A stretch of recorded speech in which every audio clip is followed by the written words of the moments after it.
Good morning everyone, the MMDA are back on the road. They came across these jeepneys here.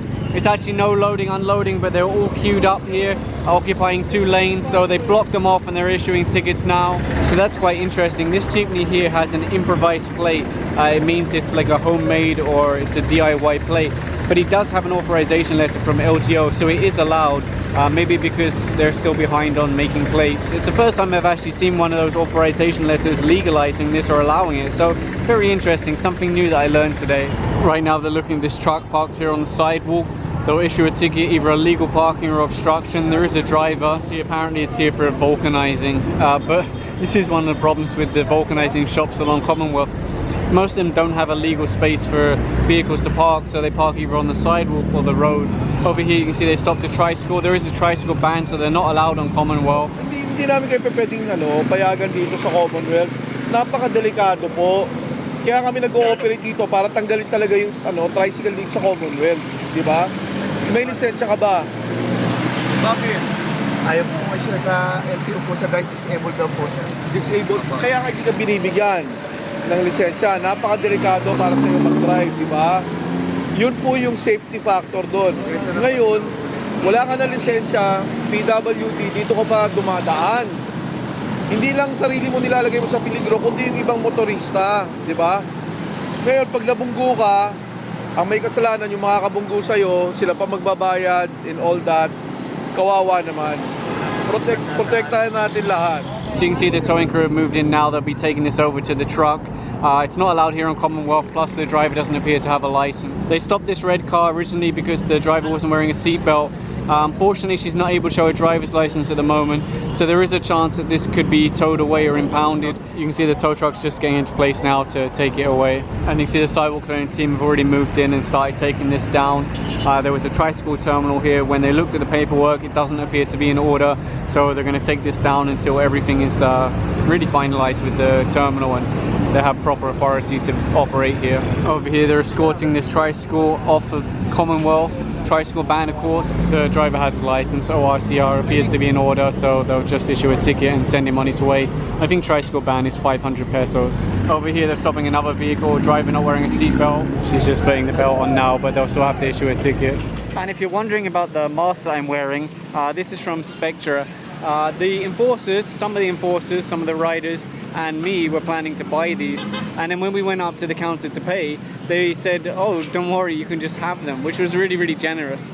I'll put the details about this in the video description for anyone else that's interested. Let me take it off and show you it. So here's the brand. You can see it's got a filter inside. It's quite a thick material, and then it's got the 2 breathable air holes. This bit here is actually replaceable, although I'm not sure if they're selling the replacements locally. Like I said, I'll put the details in the video description for anyone that's interested. I've actually been using this for a couple of weeks now, and you can really tell the difference, especially on a road like this, Commonwealth or EDSA. It makes a huge difference to what you're breathing in. So over here they've stopped another tricycle. Again, tricycle ban, not allowed on Commonwealth. They're flagging down this truck now because there's a man in the front not wearing a seatbelt. They're asking the driver now for his license. Here's another truck they pulled over. Both the driver and passenger are without seatbelt. It's especially obvious if one of them's wearing a white t-shirt. It's very easy to see if someone's wearing a seatbelt. And over here they're issuing a ticket to this jeepney driver, again no seatbelt. And over here another private car ticketed for not wearing a seatbelt. First offense is 250 pesos, second is 500 pesos, third time is 1,000 pesos, and 1 week suspension of driver's license. Over here they're issuing a ticket to this tricycle. It's in front of a repair and vulcanizing shop. Of course, that's the big problem. They keep setting up these shops along Commonwealth and they don't have any parking for their customers, so they just park on the road itself. And over here the enforcer speaking to this man about the motorcycle parked on the sidewalk. I think they'll issue a ticket for illegal parking or obstruction. This furniture shop is trying to take their stuff off the sidewalk before the sidewalk clearing team get here and confiscate it. And the same over here, they're trying to move their barrels and buckets off the sidewalk. Again, they don't want them to be confiscated. And you can see the sidewalk clearing team are taking away things like this. They obstruct the gutter, they obstruct the road, so they'll be taking it away, putting it on the back of their truck. And one more vehicle they flagged over here, tricycle. It looks like there's a lot of people on board. 1, 2, 3, 4, 5, 6, 7 people. One more tricycle they've stopped here. It's amazing how many tricycles there are on Commonwealth, considering they know they're not allowed to be here. And over here is one of the new buses. You can see it is a low floor. It's got a little ramp here for those in wheelchairs. Looks like they're doing an interview with ASEC Mark. I'm not exactly sure what he's talking about, but I'll try to be quiet so I don't talk over their audio. Yeah, it looks pretty nice. It looks like the modern buses that you actually find in, you know, other countries like England and Singapore and maybe Japan, I'm not sure, but many other countries have this style of bus. It's much more suitable for city compared to the big coaches that are being used right now. That we need to modernize our public transportation system. And key in this modernization program is having to put up these new, safe, convenient, compliant buses or public utility vehicles for that matter. No? We owe it to the public, particularly to the riding public. Thank you everyone for attending this event. No? If you have seen yung title natin, it's PUV Modernization. Hindi alam ng lahat, we're not only modernizing jeepneys, but the entire fleet of public transportation in the Philippines. We are also modernizing buses. The city buses, the provincial buses, the UV Express, taxis, lahat yan i-modernize natin. Yung mga city buses natin, the existing ones that are running along EDSA are not really fit for city operations. Yung mga city buses natin ngayon, you need to climb up 3 steps, 4 steps, tapos masisikip. Masisikip yung pagkaka-layout ng mga upuan yan. But in other countries, like in Singapore, for example, in Korea, standard na po for city buses yung low floor or low entry bus. Yung low floor and low entry bus, mas maraming maisasakay na pasahero, especially for short distance urban trips. Actually, I don't really like joining events like this because it's very hard to get good footage when there's so many media here, so much noise, so many cameras.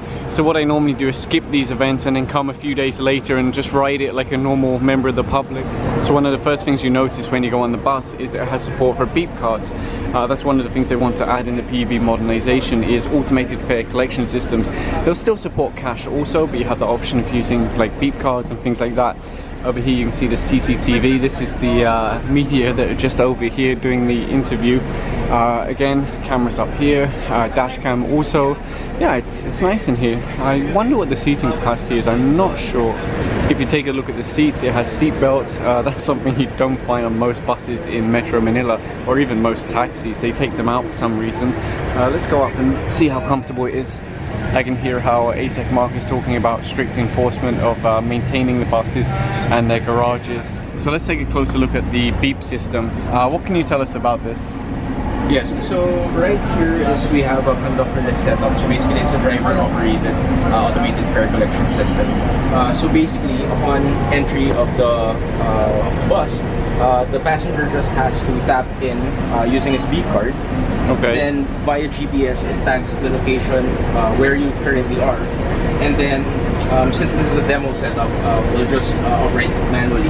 So once, for example, you are already in Pasarubio and the passenger wants to go out of the bus, you just tap out and it automatically computes for the right fare based on the LTFRB fare matrix. And it's all based on GPS. The driver doesn't have to do anything. The driver does not have to do anything except for cash tickets. So here's another one. I'm not sure if it's the same as the one I looked at a few minutes ago. Let's take a look. At least this one's empty so we can get a look without any obstructions. So here's a look at the CCTV inside and out. You can see that it does have a different seat design. I'm not sure if this is a bit smaller. It might be, but for sure it's a different seat design. But again, comfortable, much easier to get on and off compared to the buses that are currently plying EDSA, for example. Lots of standing room, nice and wide, it's nice and cool in here. Yeah, I mean, these are the kind of buses that are really suited for the city. So over here they have one of the new vehicles. This is what they're calling the Modernized Jeepney. This is just one design. I know a lot of people are going to say, hey, that looks nothing like the traditional Jeepney. No, it doesn't look like the traditional Jeepney, but it has the modern comfort, modern efficiency, modern safety standards. So what you may have noticed is that it's side loading, no more going on at the back, because when you go on at the back you have to cross active traffic. So a side loading door, you can see it's nice and tall. In fact, right now I'm standing up inside the vehicle. That's something you can't do on many current Jeepneys. You can't stand up, you have to crouch down. It's very difficult to get in and out. Another thing you'll notice is how much leg room there is. So when you're walking between people, again, it's easy to get on and off. One of the big issues in Metro Manila is congestion, traffic, especially with the jeepney, start, stop, and the people struggling to get on and off, it takes so long. Of course, it's not just about modernizing the vehicles, it's also about improving the system itself, so having specific stops, not just stop wherever you want, so there's a lot of things to it. So yes, it's quite a simple jeepney. You got seats here, seats here, seats here, handrails for extra standing room so you can hold more people.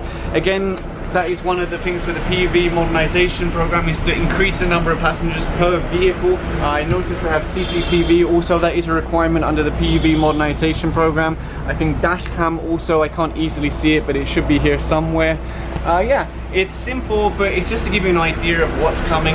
In fact, some of the modernized jeepneys are already on the road, but this is one of the newer ones, so I want to show you it at least so you know, hey, what's going to be coming, when can we expect it, and everything like that.